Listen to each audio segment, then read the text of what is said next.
Hello everyone. आज हम BA secondary का paper second food science and nutrition को डिस्कस करेंगे। देखिए, प्रीवियस लेक्चर में हमने एनर्जी के बारे में बात करी थी, उसकी डेफिनेशन और यूनिट्स को हमने डिस्कस किया था। आज हम बात करेंगे कि जो फूड होता है या फूड स्टफ़ है, फूड प्रोडक्ट्स हैं, इनके ऊर्जा मूल्य का निर्धारण किस प्रकार किया जाता है, किन विधियों के द्वारा किया जाता है। ठीक है, तो देखिए आज का हमारा टॉपिक है determination of fuel value of food products, अर्थात भोज्य पदार्थों के ऊर्जा मूल्य का निर्धारण। ठीक है, अब देखिए जो फूड है ना, फूड, इसकी जो फ्यूल वैल्यू होती है या फिर जो इसका ऊर्जा मूल्य होता है वो किस पर निर्भर करता है? इसमें उपस्थित न्यूट्रिएंट्स के ऊपर। ठीक है, पोषक तत्वों के ऊपर कि इसमें कितनी मात्रा में और कितने पोषक तत्व उपस्थित हैं, उसी से उसकी फ्यूल वैल्यू या ऊर्जा मूल्य का निर्धारण होता है। जैसे देखिए, किसी फूड प्रोडक्ट के अंदर अगर कार्बोहाइड्रेट ज़्यादा मात्रा में है ना, तो वो ज़्यादा ऊर्जा देगी। इसका सबसे अच्छा एग्जाम्पल की अगर हम बात करें तो आप देखिए शुगर, जो आपकी चीनी है, चीनी आपको ऊर्जा देती है ना, तो हमें पता है कि जो अगर हम चीनी खाएंगे तो हमको बहुत ज़्यादा मात्रा में एनर्जी मिलती है। ग्लूकोज हम लेंगे तो हमें बहुत ज़्यादा मात्रा में एनर्जी मिलेगी। लेकिन अगर आप शुगर की जगह अगर यहीं पर अगर सैलेड कंज्यूम करते हो तो क्या ये आपको ऊर्जा देगी ज़्यादा? जी नहीं, क्योंकि इसका तो कैलोरी वैल्यू होता है या फ्यूल वैल्यू है वो ज़ीरो है, इसलिए ये हमें नहीं देगी। ठीक है, तो क्योंकि उसके अंदर वाटर कंटेंट ज़्यादा होता है, बेसिक न्यूट्रिएंट्स में उसमें माइक्रो न्यूट्रिएंट्स प्रेजेंट होते हैं इसलिए। लेकिन शुगर में क्या है, वाटर कंटेंट नहीं है, साथ ही मैक्रो न्यूट्रिएंट प्रेजेंट है ना। इस वजह से क्या है कि ये हमें ऊर्जा प्रदान करती है और इसका फ्यूल वैल्यू हाई होता है। ठीक है, तो अब देखिए न्यूट्रिएंट्स सैलेड में भी है, लेकिन इसमें क्या है, वाइटामिन या मिनरल्स पाए जाएंगे आपके, है ना, वाटर पाया जाएगा। उसमें कार्बोज, प्रोटीन्स, फैट्स इतनी मात्रा में नहीं होंगे, है ना, इसलिए तो इस वजह से इसके अंतर्गत ये अंतर आ जाता है। अब देखिए, जैसे हमने यहाँ पर बात करी हाई वाटर कंटेंट, ठीक है, और शुगर में क्या है, लो या आप कह सकते हो नो वाटर कंटेंट। अब देखिए इसकी सॉलिड होने से ही आपको इस चीज़ का अंदाज़ा लग जाता है, क्योंकि जो चीज़ जितनी ज़्यादा सॉलिड होगी ना, उसमें पानी की मात्रा या मॉइस्चर की मात्रा उतनी कम या फिर ना के बराबर होती है। ठीक है, और क्योंकि आपके सैलेड में इसकी मात्रा ज़्यादा है पानी की, तो उसका कैलोरी वैल्यू इसीलिए अफेक्ट हो गया। ठीक है, अब देखिए बहुत सारे एग्जाम्पल्स हैं, जैसे कि गुड़ है, घी है, तेल है, शक्कर हो गया, काजू बादाम पिस्ता हो गया, आपके बटर हो गया, इन सब के अंदर क्या होता है कि बहुत ज़्यादा मात्रा में ऊर्जा इससे आपको प्राप्त होती है। ठीक है, और जब आप बात करते हो हरी पत्तेदार सब्जियां, ककड़ी, खीरा, अनार, अंगूर हो गए, मौसमी हो गए, संतरा हो गए, तो ये सारे फ्रूट्स जो होते हैं इनके अंदर वाटर कंटेंट हाई होने की वजह से क्या होता है, इसमें आपकी जो कैलोरी वैल्यू होती है इसकी या फ्यूल वैल्यू जो होती है वो डिक्रीज़ हो जाती है। ठीक है, अब जो हम फ्यूल वैल्यू की बात कर रहे हैं ना, इसको मेजर करने के लिए हमारे पास में क्या होती है या क्या है, टू मैथड्स हैं, टू टाइप्स ऑफ मैथड्स हैं हमारे पास में। ठीक है, ये जो दो प्रकार की विधियां हैं ना, इसके थ्रू हम फ्यूल वैल्यू का पता लगाते हैं। तो पहली आती है हमारी डायरेक्ट मैथड, ठीक है, जिसको आप हिंदी में कहते हो प्रत्यक्ष विधि। ठीक है, और दूसरी आती है आपकी इनडायरेक्ट मेथड, जिसे कहते हैं अप्रत्यक्ष विधि। ठीक है, डायरेक्ट मेथड और इनडायरेक्ट मेथड दोनों टाइप की होती है। अब जो आपकी प्रत्यक्ष विधि होती है ना, इसके अंदर बॉम्ब कैलोरीमीटर का इस्तेमाल किया जाता है। और जो आपकी अप्रत्यक्ष विधि होती है इसमें ऑक्सी कैलोरी मीटर का यूज़ किया जाता है। ठीक है, तो देखिए दोनों में अलग अलग हम इक्विपमेंट का यूज़ करेंगे और उससे हम फूड की जो फ्यूल वैल्यू है या कैलोरी वैल्यू है उसका पता लगाएंगे। ठीक है, तो सबसे पहले हम बात कर लेते हैं डायरेक्ट मेथड की। ठीक है, या प्रत्यक्ष विधि के बारे में।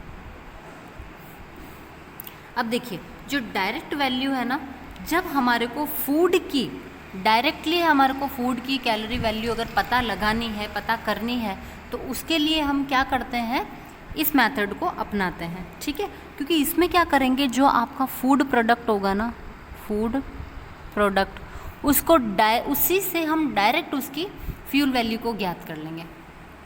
फूड प्रोडक्ट है, उससे आप डायरेक्ट उसी को आप जला दोगे। ठीक है, फूड प्रोडक्ट को क्या किया, बर्न किया, और इससे हमने उसकी फ्यूल वैल्यू का पता लगा लिया या फ्यूल वैल्यू को हमने मेजर कर लिया।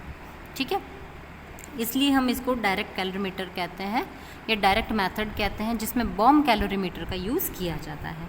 ठीक है, अब देखिए अब हम पढ़ते हैं बॉम्ब कैलोरीमीटर के बारे में कि भाई ये कैसे काम करता है। ठीक है, तो बॉम्ब कैलोरीमीटर जो है ना, इसका आविष्कार एक अमेरिकन वैज्ञानिक ने किया था जिसका नाम था एटवाटर। ठीक है, एटवाटर ने क्या किया था, बॉम्ब कैलोरीमीटर को बनाया था, है ना। इसमें क्या होता है, एक जो स्टील का, ठीक है, एक हैवी यूटेंसिल होता है। ठीक है, एक हैवी यूटेंसिल होता है स्टील का, जिसको आप क्या कहते हो, बेसिकली इसको बॉम्ब कहा जाता है। ठीक है, बॉम्ब कहते हैं। अब इसका जो अंदर वाला जो पार्ट होता है ना, उसको प्लैटिनम से पॉलिश किया जाता है। ठीक है, प्लैटिनम से पॉलिश किया, और उसके ऊपर क्या होता है कि एक ढक्कन लगा हुआ होता है, पेच वाला ढक्कन लगा होता है, मीन्स ताकि आप उसको खोल और बंद आप उसको कर सकते हो। अब देखिए पेच उस पर इसीलिए लगा रहता था कि उसको आप कस करके बंद कर सको, ताकि क्या है, उससे जितनी भी ऊर्जा होती है ना, वो रिस करके बाहर नहीं निकलेगी। ठीक है, और इसमें क्या होता है, देखिए जिस फूड प्रोडक्ट की आपको फ्यूल वैल्यू पता करनी है ना, फ्यूल वैल्यू आपको ज्ञात करनी है, ठीक है, जिस भी फूड की, आप उसको क्या करते हैं, पैलेट फॉर्म में पैलेट बना लेते हैं। उसका पैलेट मीन्स एक गोली के रूप में इसको तैयार कर लिया जाता है, और इस गोली को क्या किया जाता है, बॉम्ब में जो कैलोरीमीटर है उसके अंतर्गत इसको रखते हैं।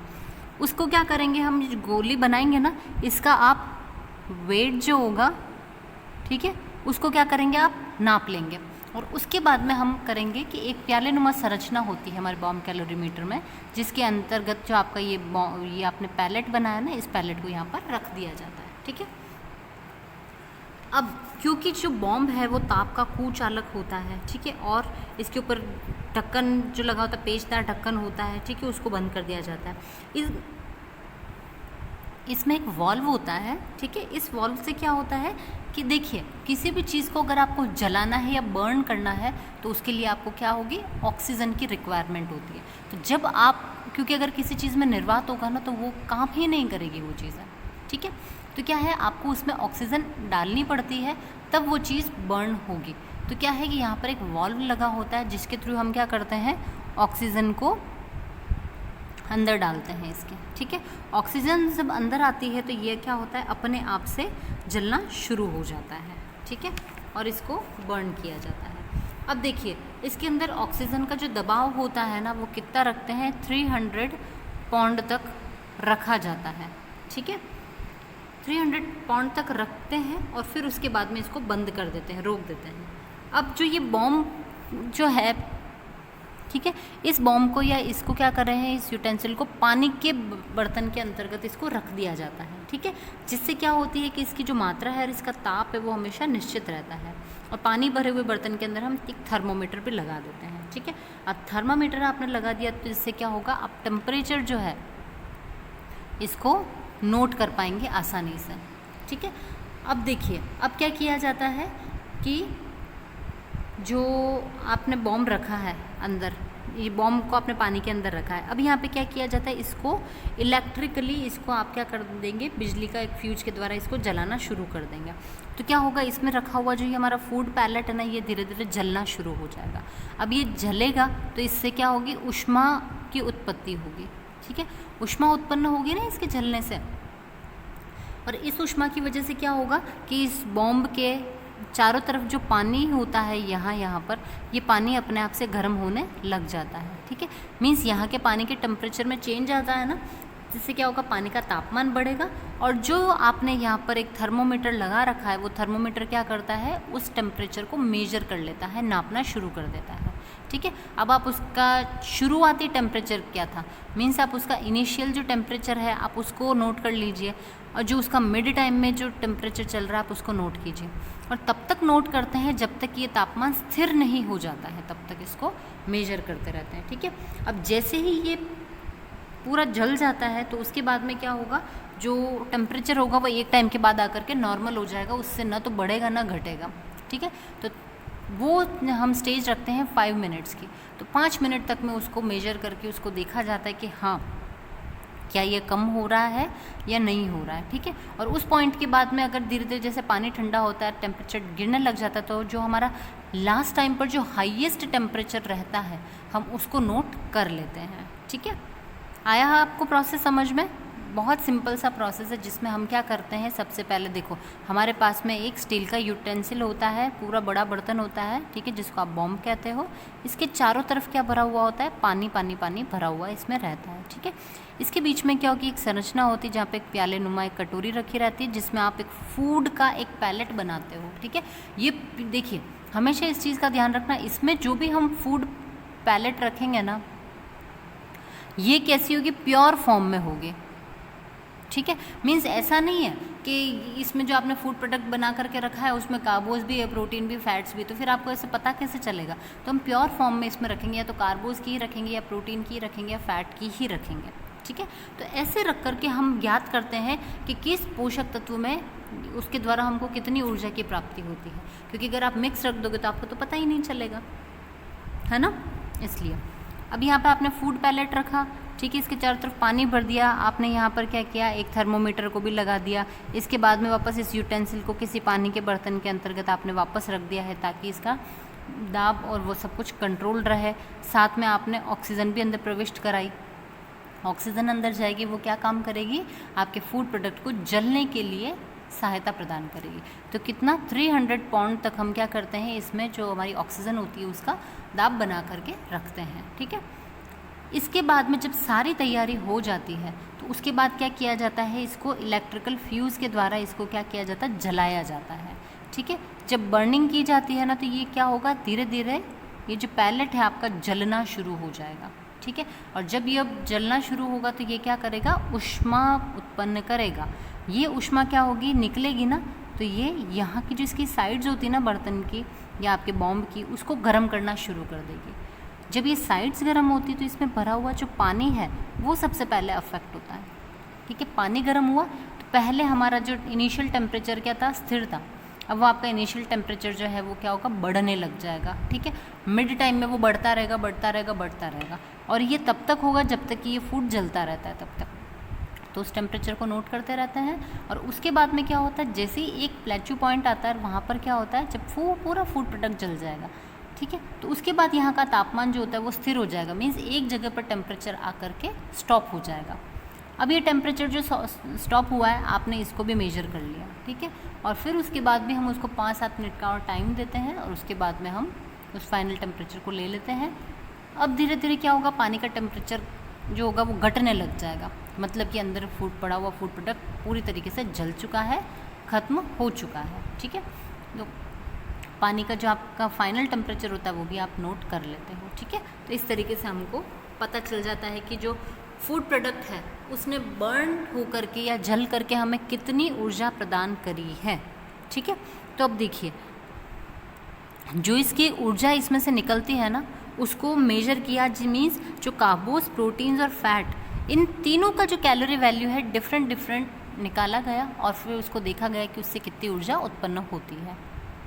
तो देखिए इस मेथड के द्वारा हमको 1 ग्राम कार्बोहाइड्रेट, 1 ग्राम फैट और 1 ग्राम प्रोटीन, इन तीनों की जो हमको कैलोरी वैल्यू पता चली है ना, कैल वैल्यू कह सकते हैं आप या फिर फ्यूल वैल्यू कह सकते हैं, ठीक है, जो हमको प्राप्त हुई है। देखिए कार्बोहाइड्रेट की हुई है हमको 4.1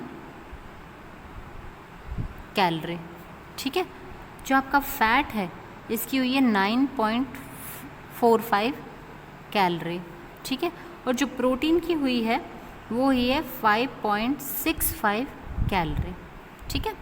तो ये हमको फ्यूल वैल्यू मिली है बॉम्ब कैलोरीमीटर के द्वारा, है ना। अब आपको यहाँ पे लग रहा होगा कि आज तक तो हम हमेशा से बात करते आए हैं कि 1 ग्राम कार्बोहाइड्रेट के बर्न होने से हमको 4 किलो कैलोरीज मिलती है, प्रोटीन से भी 4 मिलती है और फैट से 9 मिलती है, लेकिन यहाँ के तो डिजिट अलग है और प्रोटीन का तो बिल्कुल ही अलग जा रहा है। इसका भी एक रीज़न है जिसको हम बाद में इस पर डिस्कस करेंगे, ठीक है। पहले हम बात कर लेते हैं इनडायरेक्ट मेथड की, ठीक है। ये बॉम्ब कैलोरीमीटर के द्वारा तो हमको ये वैल्यूज़ प्राप्त हो गई हैं तीनों की। अब हम बात करते हैं इनडायरेक्ट मेथड की, अप्रत्यक्ष विधि की, ठीक है। अब देखिए प्रत्यक्ष विधि में हमने क्या किया, फूड को ही बर्न किया और उससे हमने एनर्जी कितनी निकल रही उस चीज़ को एनालाइज कर लिया, ठीक है। यहाँ पर हम क्या करेंगे, ये अप्रत्यक्ष विधि है, मीन्स इनडायरेक्ट, हम डायरेक्ट नहीं कर रहे, तो हम क्या करें, फूड को तो बर्न करेंगे, ठीक है। उससे जो हमने क्या किया था, देखो बॉम्ब कैलोरीमीटर में भी हमें पता है कि उसको जलाने के लिए ऑक्सीजन की ज़रूरत होती है, ठीक है। तो यहाँ पर हम क्या करेंगे, कितनी मात्रा में ऑक्सीजन लग रही है ना, आप उसको एनालाइज करोगे और उससे आप कैलोरी वैल्यू को निकालोगे। मेथड सेम है, उसमें भी हमने क्या किया, फूड का पैलेट बना के उसको बर्न किया, उसमें ऑक्सीजन डाली और उसको बर्न करके फिर टेम्परेचर कितना आया उससे हमने कैलोरी वैल्यू निकाली। यहाँ हम क्या करें, फूड प्रोडक्ट का पैलेट बना करके उसको जला तो रहे हैं, लेकिन उसमें हम ऑक्सीजन कितनी हम लगा रहे हैं हम उसको मेजर करेंगे, ठीक है। तो इस ऑक्सीजन के द्वारा हम फूड की कैलोरी वैल्यू को जांचेंगे। तो ये आपकी इनडायरेक्ट मेथड कहलाती है, ठीक है। तो जितनी ऑक्सीजन आपकी कंज्यूम होती है उतनी कैलोरी या उतना ताप उत्पन्न होगा, वही चीज़ इसका फूड का कैलोरी वैल्यू कहलाता है, ठीक है। अब इसके लिए हम क्या करते हैं, बेनेडिक्ट ऑक्सी कैलोरीमीटर का उपयोग करते हैं, है ना। हमने ऑक्सी कैलोरीमीटर की बात करी थी ना, तो क्योंकि इसका जो आविष्कार था ये किसने किया था, देखिए पहले तो हम उसकी बात कर लेते हैं, बेनेडिक्ट ऑक्सी कैलोरीमीटर, ये आपका उपकरण है, ठीक है। इसका आविष्कार जो किया था वो किसने किया था, बेनेडिक्ट ने, ठीक है। इसलिए इसको बेनेडिक्ट ऑक्सी कैलोरीमीटर कहते हैं। आगे तो हमने बात करी थी ऑक्सी कैलोरीमीटर का यूज़ करते हैं, लेकिन क्योंकि बेनेडिक्ट ने इसको खोजा इसलिए बेनेडिक्ट ऑक्सी कैलोरीमीटर इसको कहा जाता है, ठीक है। अब देखिए ये वाली जो मेथड है ना बहुत ज़्यादा फेमस या बहुत ज़्यादा पॉपुलर नहीं है, ठीक है, लेकिन हमारे पास में एक इनडायरेक्ट मेथड है जिसकी खोज की गई थी, ठीक है। इसमें क्या करते हैं, देखो एक चैम्बर होगा इसमें भी,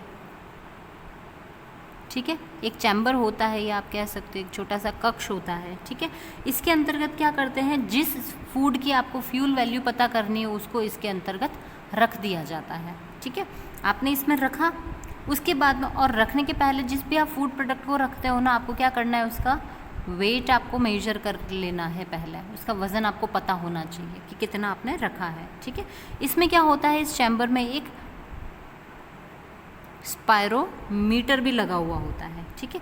ये स्पायरोमीटर लगा होता है और साथ ही साथ में एक कंटेनर होता है, कंटेनर होता है या एक बर्तन होता है ना, कंटेनर जैसे डिब्बा टाइप जो आप कह सकते हो, ठीक है। इस कंटेनर में क्या भरा हुआ होता है, सोडा लाइम इसमें भरा हुआ रहता है, ठीक है।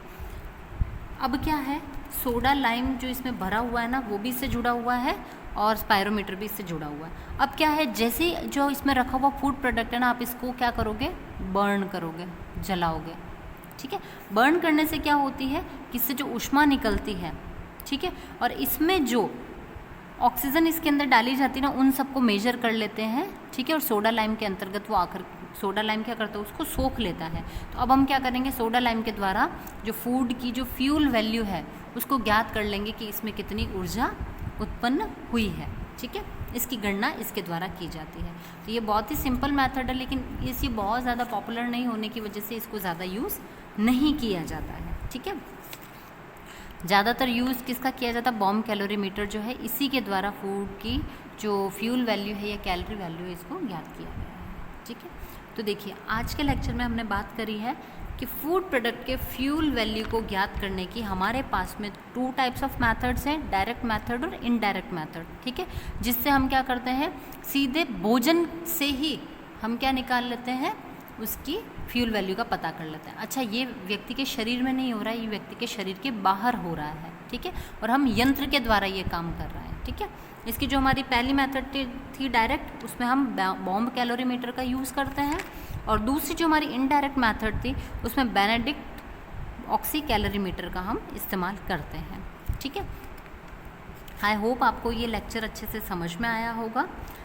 इस हमारा जो ये टॉपिक है इसको हम नेक्स्ट लेक्चर में कंटिन्यू करेंगे, जिसमें हम फिजियोलॉजिकल फ्यूल वैल्यू के बारे में पढ़ेंगे, और साथ ही साथ में जो फैक्टर्स हैं, ठीक है, जो फूड की कैलोरी वैल्यू को अफेक्ट करते हैं, उनके बारे में भी हम डिस्कस करेंगे।